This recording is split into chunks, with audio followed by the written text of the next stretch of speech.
Be ready for the dictation in 5 seconds.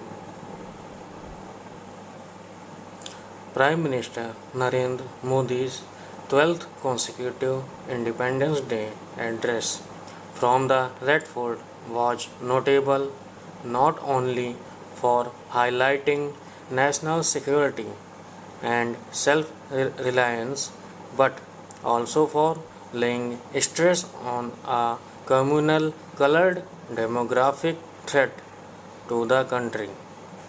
While showering praise on the Rashtriya Swayamsevak Sangh, Mr. Modi repeated its refrain by saying that the seeds of a new crisis were being sown.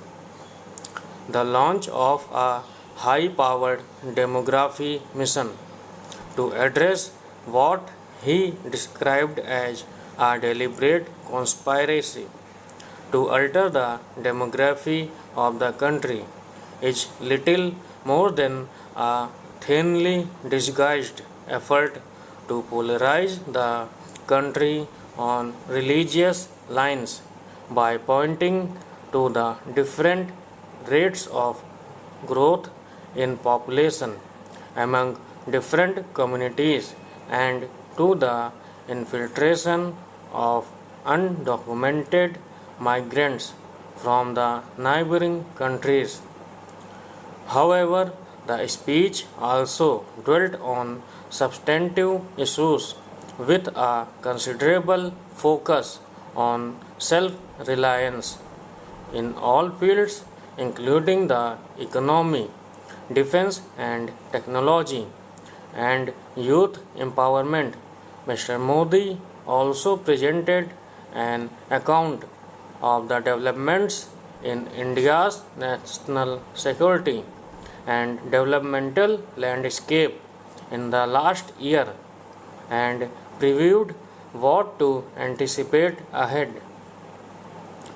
Mr. Modi lauded the armed forces for Operation Sindoor, which he said showcased the effectiveness of India's defense capabilities and indigenous weaponry. He also used the occasion to warn India's adversaries, particularly Pakistan, underscoring the policy of zero tolerance towards terrorism and cross border attacks.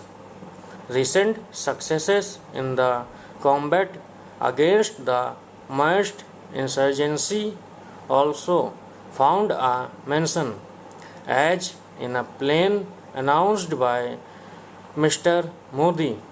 Mission Sudarshan Chakra, a fully indigenous defense system, will be developed and deployed by 2035.